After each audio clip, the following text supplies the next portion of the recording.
Grabe, umabot ng gabi photoshoot ko ngayong araw. Sobrang pagod ko pero masaya pa rin ako. Dahil ang shoot ko kanina ay si Shiana.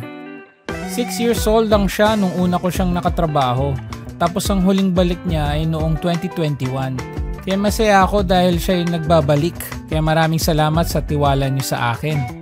Kanina, photo and video ang ginawa namin para sa kanya. At mabuti, nandyan si Maika, ang bago kong OJT, para tulungan ako. At heto ang iilang sa mga nangyari sa shoot kanina.